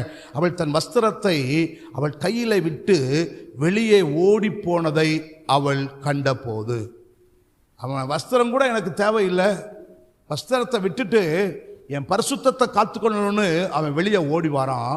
அப்படி வந்தபோது 14வது வசனத்தை அப்படி அவள் சொல்லிட்டு வரும்போது சொல்கிறா, கடைசியில் நான் சத்தமிட்டு கூப்பிட்டேன். 15வது வசனத்தில் சொல்றா, நான் சத்தமிட்டு கூப்பிடுகிறதை அவன் கேட்டு தன் வஸ்திரத்தை என்னிடத்தில் விட்டு வெளியே ஓடி போய் விட்டான் என்று சொல்கிறார். அவன் வீட்டில் இருந்த வேலைக்காரர்கள் எல்லோரையும் போர்த்திபாருடைய மனைவி கூப்பிடுகிறாள். எல்லாரையும் கூப்பிடுறான். ஏன் கூப்பிடணும்? யோசேப்பின் பரிசுத்தத்தை கெடுக்க ஒரு முயற்சி செய்கிறாள். அந்த முயற்சியில் அவன் தோற்று போயிடுறான். அவனுடைய பரிசுத்தத்தை எப்படியாவது கெடுக்கணும் அப்படின்னு நினைக்கிறா. ஆனா அந்த முயற்சியில் அவ தோத்து போயிடுறா. அப்படி தோத்து போனதுனால இப்பொழுது யோசேப்பினுடைய பெயரை கெடுப்பதற்கு அவ திட்டம் பண்ணினா. அந்த திட்டம் பண்ணதுனால அவ அங்க வேலை செய்யக்கூடிய எல்லாரையும் கூப்பிட்டு அவன் மேலேயே ஒரு பொய்யான குற்றச்சாட்டை வைக்கிறாள். ஆண்டவரை நாம் மகிமைப்படுவதாக. யோசேப்பு இவ்வளவு நாள் இருந்த நல்ல பேரை இப்போ அந்த போர்த்திபாருடைய வீட்டில் அவன் இழந்து போய் விடுகிறான். நல்லா கவனிங்க, நல்ல பேரை இழந்துடுறான். நல்ல பேரை சம்பாதிக்கிறது ரொம்ப கஷ்டம். கெட்ட பேர் வாங்குறது ஒரு செகண்டில் வாங்கிடலாம். ஆனால் நல்ல பேரை சம்பாதிக்கிறது ரொம்ப கஷ்டம். வேதத்தில் நம்ம வாசிக்கிறோம், நீதிமொழிகளின் புஸ்தகம் 22ஆம் அதிகாரம் 1வது வசனத்தில் நற்கீர்த்தியே நல்லது அப்படின்னு வேதம் சொல்லுகிறது. நற்கீர்த்தி.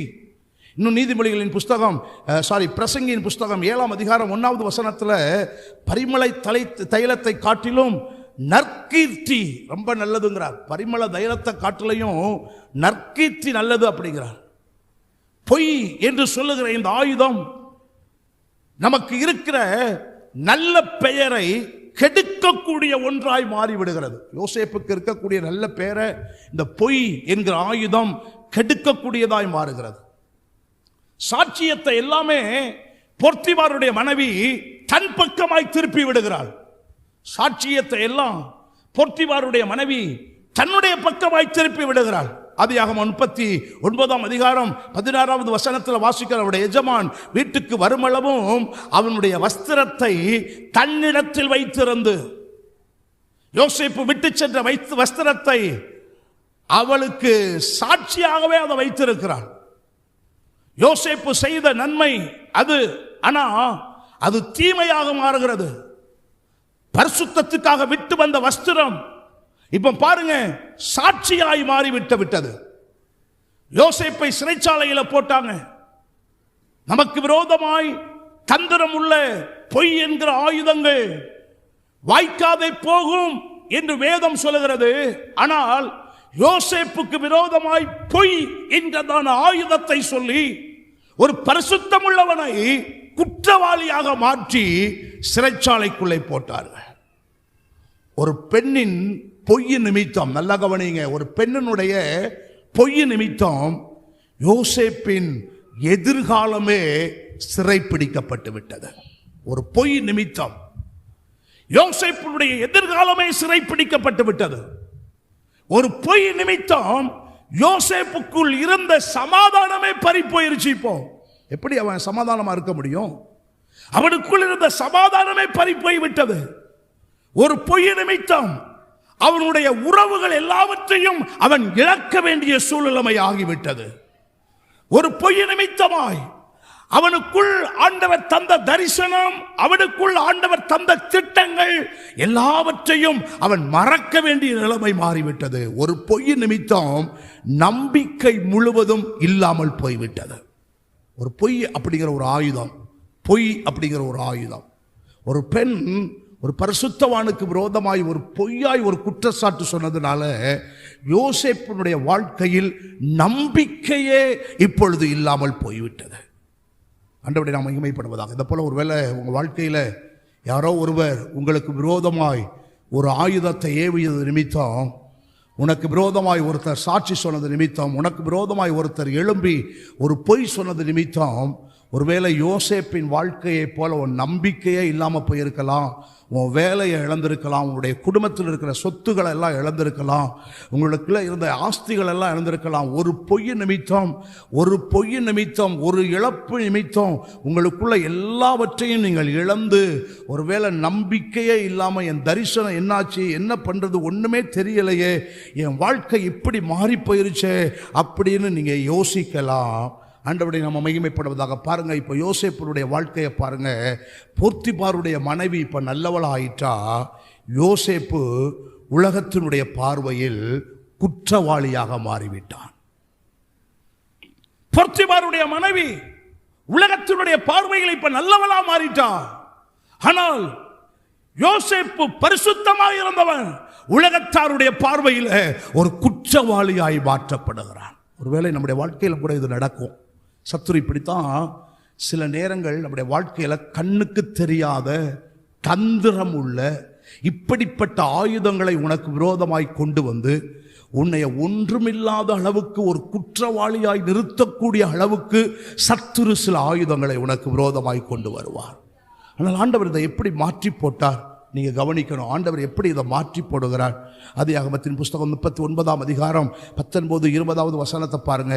எஜமானுக்கு கோபம் உண்டான போது ராஜாவின் பிரதானிகள் இருக்கக்கூடிய சிறையில் இந்த யோசேப்பை அவன் போடுகிறான்.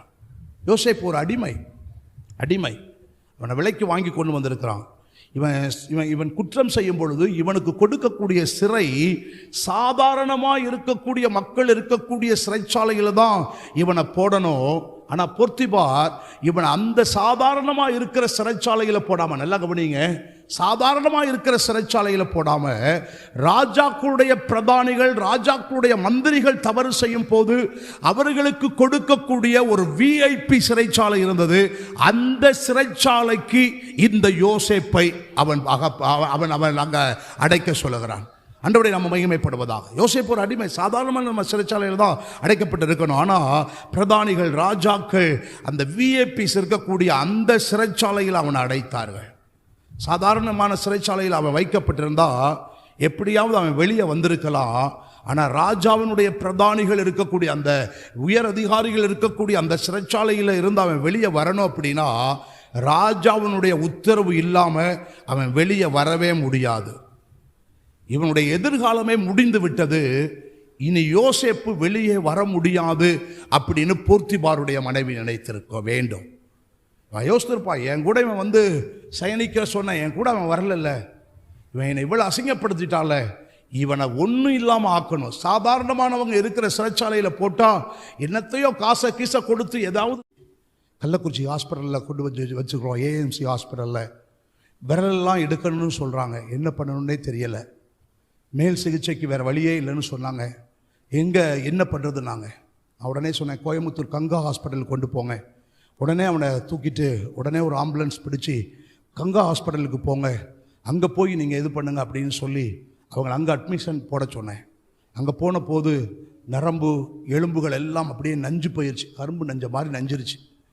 நஞ்சு போன பிறகு ஒரு பிளாஸ்டிக் சர்ஜரி பண்ணணும் அப்படின்னு அவனுடைய இந்த சோத்தாங்கை அவங்க இந்த விழா பகுதியில் ஒரு ஆப்ரேட் பண்ணி அவனுடைய கை அந்த அந்த அந்த அந்த மேலே இருக்கிற சதைகள் எல்லாம் அவங்க எடுத்து அந்த விழா பகுதியில் இருக்கிற சதையோடு இணைத்து அவன் கையை ஒட்ட வைத்து அந்த சதைகள் வளர பண்ணணும் அப்படின்னு அவன் கையை இந்த விரலை இந்த வயிற்றோடு சேர்ந்து ஒட்ட வச்சுட்டாங்க. ஒட்ட வச்சு 21 நாட்கள் அப்புறம் கை அப்படியே தான் இருக்கணும். அப்படியே இருந்து அதுக்கப்புறமா அந்த கை மறுபடியும் ஆப்ரேட் பண்ணி வெளியே எடுக்கணும். இந்த விரல்கள் எல்லாம் இப்படி சதை வளர்ந்து ஒன்றா இருக்கும். அதுக்கப்புறம் இந்த விரல்களை பிரித்து ஆப்ரேட் பண்ணணும் அப்படிங்கிற அந்த ட்ரீட்மெண்ட் எல்லாமே அவங்க சொன்னாங்க. சொன்ன உடனே அதுக்கு ஓகே பண்ண சொல்லி அவங்களை அட்மிஷன் போட சொல்லிட்டோம். அட்மிஷன் போட்டுட்டாங்க. நேற்று அந்த சிஸ்டர் அந்த தம்பியினுடைய அம்மா என்கிட்ட ஃபோன் பண்ணி சொன்னாங்க, பாஸ்டர், ஏன் இவனுக்கு இதெல்லாம் நடைபெறுகிறது? இவன் வயிற்றில் இருக்கும் போது நான் இவனை ஊழியத்துக்காக ஒப்பு கொடுத்தேன். இவன் 8 மாத பிள்ளையாக இருக்கும் போது இவங்க அப்பா செத்து போயிட்டாங்க. அவனுடைய அப்பா செத்து போயிட்டாங்க. 8 மாதத்திலிருந்து இந்த பையனை நான் வளர்த்து கஷ்டப்பட்டு வேறு யார் கையிலையும் 5 பைசா வாங்காமல் நான் கஷ்டப்பட்டு வேலை செஞ்சு இவனை படிக்க வச்சு ஒரு உயர்ந்த நிலைமைக்கு கொண்டு வரணும்னு நான் எவ்வளவோ முயற்சி செஞ்சேன். கொஞ்சம் கடன் இருக்குது, அந்த கடனை அடைச்சிட்டு இவன் ஊழியத்துக்கு போனால் போட்டோன்னு நினச்சேன். ஆனால் மறுபடியும் ஏன் இவனுக்கு சோதனை வருகிறது? நீங்கள் ஜெபம் பண்ணி ஒரு நல்ல ஒரு முடிவு எனக்கு சொல்லணும். எல்லாரும் சொல்கிறாங்க ஜோசியம் பார்க்க போன்னு சொல்கிறாங்க. உனக்கு மட்டும் ஏன் இதெல்லாம் நடக்குது? நீ ஒருவேளை இந்து தெய்வத்தை விட்டுட்டு கிறிஸ்தவ தெய்வத்துக்கு வந்ததுனால தான் இதெல்லாம் நடக்குது. அதனால் எல்லாரும் உன் தெய்வத்துக்கு திரும்பிடு அப்படின்னு சொல்கிறாங்க. பலர் பலவிதமாக சொல்கிறாங்க. கஷ்டம் வரும்போது எல்லாரும் சொல்லக்கூடிய வார்த்தை என்னால் கேட்க முடியலை. என்ன பண்ணணும்னு எனக்கு தெரியலை. எனக்கு ஒரு பதில் சொல்லுங்க அப்படின்னாங்க. நான் சொன்னேன், சிஸ்டர், நமக்கு வரக்கூடிய ஆயுதங்கள் எவ்வளவு பெரியதாக இருந்தாலும் ராஜேஷுக்கு கடவுள் உயிர் கொடுத்துருக்கிறார். இந்த உயிர் கொடுத்ததற்கு ஏதோ ஒரு நோக்கம் இருக்கிறது. அவன் செத்தா இன்றைக்கோ செத்து போயிருக்கணும். ஏதோ ஒரு நோக்கம் இருக்கிறது.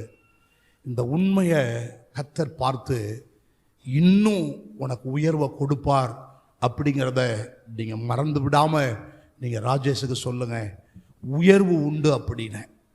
சில நேரங்கள் நமக்கு அப்படிப்பட்ட கேள்விகள் வரும்ல. எப்படி மனசு தாங்க முடியும்? ஏன் எனக்கு சோதனை, ஏன் எனக்கு வேதனை, ஏன் எனக்கு கஷ்டம்? தாங்கவே முடியலைல்ல. நான் உண்மையாக தானே இருக்கிறேன், பரிசுத்தமாக தானே இருக்கிறேன், எந்த குற்றமும் பண்ணலையே, எந்த தவறும் நான் பண்ணலையே. எனக்கு விரோதமாக ஏன் இந்த ஆயுதம் வந்துச்சு, எனக்கு விரோதமாக ஏன் இதெல்லாம் எழும்புனாங்க, ஏன் இதெல்லாம் எனக்கு நடந்துச்சு, ஒன்றுமே எனக்கு புரியலை அப்படின்னு நம்ம யோசிக்கிறோம். ஆனால் ஆண்டவர் சொல்கிறாரு, இல்லை, நீ இருக்கக்கூடியது இந்த சாதாரணமான ஒரு வீட்டில் வேலைக்காரனாக இருக்கணுங்கிறதுக்கு நீ இருந்திருந்தனா உன்னை சாதாரணமாக தண்டிச்சிருக்கலாம். ஆனால் நீ இதற்கு அழைக்கப்படலை. உனக்கு நான் தந்த தரிசனம் எல்லாரும் உன்னை வணங்கணும். உன் வீட்டில் உள்ளவங்க, உன் கூட பிறந்தவங்க எல்லாரும் காலில் வந்து விழணும், உன் அரிக்கட்டு நிமிர்ந்து நிற்கணும். அதைத்தான் நான் உனக்கு தரிசனமாக தந்தேன். அதை நிறைவேற்றுவதற்கு இந்த பாதையில் இந்த ஆயுதம் உனக்கு வந்திருக்கிறது. நீ பயப்படாத.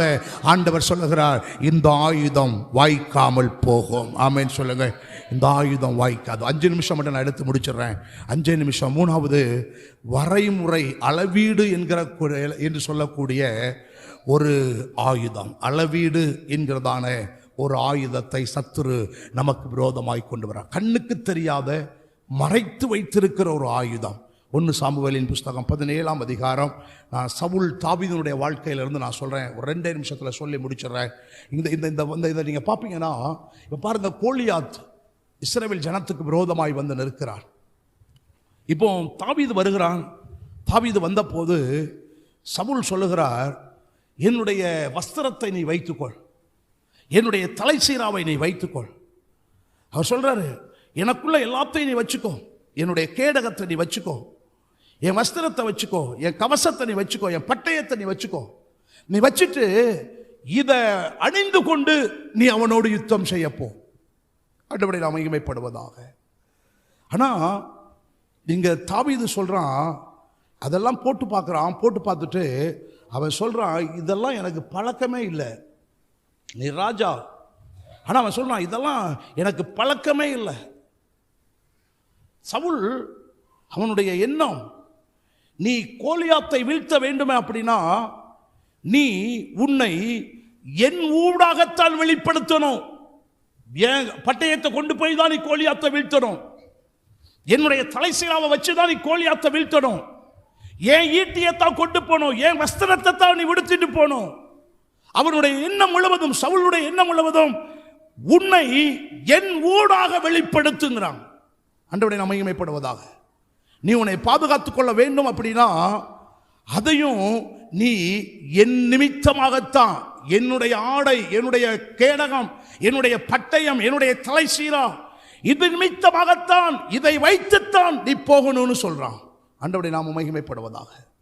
எவ்வளவு ஞானம் உள்ளவனா இருந்தாலும் நீ எடுக்கக்கூடிய வெற்றி சவுல் ராஜாவுடைய பட்டயத்தின் மூலம் என்று சொல்லக்கூடியதாக இருக்க வேண்டும் என்று சவுல் நினைத்து தாவீதுக்கு அதை கொடுக்கிறான். ஆண்டவரை நாம் மகிமைப்படுவதாக. ஆனால் தாவீது சொல்றான், நான் ஒரு சின்ன பையன், ஆனால் உம்முடைய தலைசீரா எனக்கு சேரலை. இந்த இஸ்ரவேல் தேசத்திலேயே ஒரு பெரிய வெயிட்டான ஆள், உம்முடைய ஆடை எனக்கு சேரலை. அவர் சொல்கிறார், எனக்கு இது பழக்கம் இல்லை, இதெல்லாம் வேண்டாம் அப்படின்ட்டார். இதனுடைய அர்த்தம் என்ன அப்படின்னா, சவுலுக்குரியது எனக்கு தேவையில்லை. அவன் சொல்கிறான், தாவீதினுடைய அந்த அந்த அந்த வியூ ஆஃப் பாயிண்ட் நீங்கள் யோசிக்கணும். அவன் சொல்லக்கூடியதில் சவுலுக்குரியது எனக்கு தேவையில்லை, நான் யாரோ எனக்கு என்ன இருக்கிறதோ அதில் நான் திருப்தி கொள்வேன். உனக்கு இருக்கிறத நீ வச்சுக்கோ, நான் சாதாரண பையன்தான், எனக்கு இருக்கிறது எனக்கு போதும். நீ எதை வைத்திருந்தாலும் பரவாயில்லை, அதை பார்த்து நான் பொறாமப்பட மாட்டேன். உன்கிட்ட தலைசீரா இருக்குது, உன்கிட்ட பட்டயம் இருக்குது, உன்கிட்ட நல்ல வஸ்திரம் இருக்குது, உன்கிட்ட எல்லாம் இருக்கிறது, அதை பார்த்து நான் பொறாமப்பட மாட்டேன். நான் எதை வைத்திருக்கிறேனோ அதை குறித்து எனக்கு எந்த குறைவும் எனக்கு இல்லை. என்கிட்ட தலைசீரா இல்லை, என்கிட்ட பதக்கம் இல்லை, என்கிட்ட பட்டயம் இல்லை, என்கிட்ட நல்ல வஸ்திரம் என்கிட்ட இல்லை, பரவாயில்லை. நான் சொல்றான், உனக்குள்ளதை நீ வச்சுக்கோ, அதை பத்தி நான் பொறாமப்பட மாட்டேன், அது எனக்கு தேவையில்லை. எனக்கு கடவுள் எதை கொடுத்திருக்கிறாரோ அது எனக்கு போதும். ஆண்டவரை நாம் மகிமைப்படுவதாக. சவுல் நினைத்தான், இந்த யுத்தத்தில் ஜெயிக்க வேண்டுமே அப்படின்னா என்னை போல தோற்றம் உள்ளவனாய் ஆடை அணிந்தவனாய் நின்றால் மட்டும்தான் ஜெயிக்க முடியும் அப்படின்னு நினைச்சான். என்னை பின்தொடர வேண்டும் அப்படின்னா என்னை வெளிப்படுத்தினாதான் என்னை பின்தொடர முடியும் அப்படின்னு நினைச்சான். அதனால தாவீதை நீ மாறணும் அப்படின்னு நினைச்சான். ஆண்டவரை நாம் மகிமைப்படுவதாக. ஆனால் தாவீது சொன்னா, இதையெல்லாம் தேவன் உமக்கு கொடுத்திருக்கிறார், எனக்கு ஒன்று தேவை என்றால் அதை தேவன் எனக்கு கொடுக்க வல்லமை உள்ளவர். இந்த தலைசீரா உமக்கு கொடுத்தது, இந்த பட்டயம் உமக்கு கொடுத்தது, இந்த ட்ரெஸ் உமக்கு ஆண்டவர் உமக்கு கொடுத்தது, இதெல்லாம் ஆண்டவர் உமக்கு கொடுத்திருக்கிறார். எனக்கு ஆண்டவர் கொடுத்தது நான் ஒரு மேய்ப்பன், எனக்கு கொடுத்தது ஒரு கவன், ஒரு கல்லு, அவ்வளவுதான். எனக்கு கொடுத்தது இதுதான். உனக்கு கொடுத்தது தலைச்சீரவா இருக்கலாம், உனக்கு கொடுத்தது பெரிய பட்டயமா இருக்கலாம், உனக்கு கொடுத்தது பெரிய ஈட்டியா இருக்கலாம், உனக்கு பெரிய வஸ்திரத்தை ஆண்டவர் கொடுத்திருக்கலாம், இதெல்லாம் எனக்கு அவசியம் இல்லை. அவன் சொல்றான் ஒரு முறை கரடியும் சிங்கமும் ஆடுகளை மேய்த்து கொண்டிருந்த போது வந்தபோது இந்த பட்டயம் எனக்கு தேவையில்லாமல் இருந்தது. அந்த கரடியும் சிங்கமும் வந்தபோது இந்த தலைச்சீரா எனக்கு தேவையில்லாமல் இருந்தது. அந்த கரடியும் சிங்கமும் வந்தபோது எனக்கு நீர் உடுத்திய வஸ்திரம் தேவையில்லாமல் இருந்தது. நான் ஒரு மேய்ப்பனாத்தான் போனேன். அங்க போன போது அந்த கரடியையும் சிங்கத்தையும் நான் கொன்று போடுவதற்கு என் தேவன் எனக்கு பலன் கொடுத்தார். அதை போல இந்த கோலியாத் எனக்கு முன்னால நிற்கிறான். எனக்கு உம்முடைய தலைச்சீரா தேவையில்லை, உம்முடைய பட்டயம் எனக்கு தேவையில்லை, இதெல்லாம் எனக்கு அவசியம் இல்லை. இதெல்லாம் கண்ணுக்கு தெரியாம எனக்கு வரக்கூடிய ஒரு ஆயுதம், இதெல்லாம் எனக்கு தேவையில்லை. எனக்கு என் ஆண்டவர் கொடுத்திருக்கிற ஒன்றே ஒன்று, அது போதும். அதை வைத்து இந்த கோலியாத்தை வீழ்த்த என்னால முடியும். இன்னைக்கு நீங்களும் நானும் என்ன நினைக்கிறோம்? எனக்கு வர பிரச்சனையை ஃபேஸ் பண்றதுக்கு, எனக்கு வர பிரச்சனையை டீல் பண்றதற்கு எனக்கு இது வேணும், அது வேணும், இப்படி இருக்கணும், அப்படி இருக்கணும், அவன் பாரு எப்படி இருக்கான், இவன் பாரு எப்படி இருக்கான், இவனுக்கெல்லாம் என்ன நடக்குது அப்படின்னு சொல்லி மற்றவங்களை நம்ம பார்க்கிறோம். ஆனா பிசாசு கண்ணுக்கு தெரியாம இப்படி மற்றவர்களுடைய கண்ணுக்கு தெரியாம மற்றவர்களுடைய காரியத்தை அளவீடு செய்யப்பட்ட ஆண்டவருடைய நாமம் மகிமைப்படுவதாக வரையறுக்கப்பட்ட சில காரியத்தை காண்பித்து நமக்கு விரோதமாய் சில ஆயுதத்தை கொண்டு வாரான். நீங்க நல்லா புரிஞ்சுக்கணும், ஆண்டவருடைய நாமம் மகிமைப்படுவதாக. இது எனக்குரியது அல்ல. கர்த்தர் எனக்கு தந்திருக்கிற விசுவாசம் போதும், கர்த்தர் எனக்கு தந்திருக்கிற உண்மை போதும், கர்த்தருக்காக நான் வைத்திருக்கிற நம்பிக்கை போதும். வேறு எதுவும் எனக்கு தேவையில்லை. பட்டயம் தேவையில்லை, வஸ்திரம் தேவையில்லை, தலைச்சீரா தேவையில்லை. உமக்குரியது உமக்கு வைத்துக் கொள்ளும். என் கையில என்ன இருக்குதோ அதை கொண்டு போவேன். கர்த்தர் எனக்கு ஜெயத்தை கொடுப்பார். அந்த ஆயுதம் வாய்க்காமல் போனது, தாவீதுக்கு கர்த்தர் ஜெயம் கொடுத்தார். ஒன்றுமில்லாமல் அமர்ந்திருக்கிறாயா? எல்லாருக்கும் இருக்கு பாஸ்டர், எல்லாம் பறி போய் விட்டது, என் இடத்துல ஒன்றுமே இல்லை. கர்த்தர் சொல்றாரு, இல்லை, உன் கையில ஒரு திட்டத்தை தந்திருக்கிறேன், உனக்கு என்று ஒரு வாக்கு தத்தத்தை கொடுத்திருக்கிறேன், உனக்கென்று ஒரு தரிசனத்தை கொடுத்திருக்கிறேன், உன்னுடைய வாழ்க்கைக்கென்று சில காரியங்களை நிறைவேற்றுவதற்காக சில காரியங்களை நான் முன்குறித்து வைத்திருக்கிறேன். அதை நிறைவேற்றுவதற்கு உன்கிட்ட இருக்கிறது போதும்பா. குடிசை வீட்டில் இருக்கியா? நோ ப்ராப்ளம், அதை குறித்து நீ கவலைப்படாத. எல்லாரையும் போல ஆடம்பரமா வாழ உன்னால முடியலையா? பரவாயில்லை, அதை குறித்து நீ கவலைப்படாத. ஆண்டவர் சொல்லுகிறார், உனக்கு வர வேண்டிய உயர்வை உனக்கு நான் வர பண்ணியே தீருவேன். சவுலுக்கு அடுத்து ராஜாவாய் அமர்த்தப்பட போவது நீ மட்டும்தான். சவுல் கொன்றது 1000, தாவீது கொன்றது 16,000 என்று சொல்லக்கூடிய அளவுக்கு ஜனங்களை உன் பக்கமாய் திருப்பக்கூடிய நாள் வரப்போகிறது. அந்த நாள் வரும் என்று கர்த்தர் சொல்லுகிறார். தானியேலின் தேவன், அவனுக்கு விரோதமாய் உருவாக்கப்பட்ட ஆயுதத்தை கர்த்தர் வாய்க்காமல் பண்ணினார். யோசேப்பின் தேவன், அவனுக்கு விரோதமாய் உருவாக்கப்பட்ட ஆயுதத்தை கர்த்தர் வாய்க்காமல் போக பண்ணினார். தாவீதின் தேவன், அவனுக்கு விரோதமாய் உருவாக்கப்பட்ட ஆயுதத்தை கர்த்தர் வாய்க்காமல் போக பண்ணினார். அதே தேவன் இந்த மே மாதம் உங்களுக்கு விரோதமாய் உருவாக்கப்படுகிற ஆயுதங்களை எல்லாம் அவர் வாய்க்காமல் போக பண்ணுவார். கண்ணுக்கு தெரியாத ஆயுதமாக இருக்கலாம், தந்திரமுள்ள ஆயுதமாக இருக்கலாம், கொடூரமான ஆயுதமாக இருக்கலாம். ஆண்டவரை நாம் மகிமைப்படுவதாக. சட்டம் என்கிறதான ஒரு கொடூரமான ஆயுதமாக இருக்கலாம். ஆண்டவரை நாம் மகிமைப்படுவதாக. பொய் என்கிறதான ஒரு தந்திரமுள்ள ஒரு ஆயுதமாக இருக்கலாம். கண்ணுக்கு தெரியாமல் மறைத்து வைக்கப்பட்ட ஒரு ஆயுதமாய், வரையறுக்கப்பட்ட ஒரு ஆயுதமாய் இருக்கலாம். ஆனால் ஆண்டவர் சொல்லுகிறார், எந்த ஆயுதமும் இந்த மே மாதம் வாய்க்காது. உனக்கு வர வேண்டிய வெற்றியை, உனக்கு வர வேண்டிய உயர்வை, உன் குடும்பத்துக்கு வர வேண்டிய உயர்வை, உன்னுடைய வேலை ஸ்தலத்தில் உனக்கு வர வேண்டிய உயர்வை, உங்கள் பிள்ளைகளுக்கு வர வேண்டிய அந்த உயர்வை கர்த்தர் நிச்சயம் இந்த மாதத்தில் கர்த்தர் வர பண்ணுவார். ஊழியத்தின் பாதையில் கர்த்தர் நம்முடைய சபைக்கென்று வர வேண்டிய அந்த உயர்வை கர்த்தர் நிச்சயமாய் வர பண்ணியே தீருவார். வேதம் சொல்லுகிறது, எந்த ஆயுதமும் வாய்க்காமல் போகும்.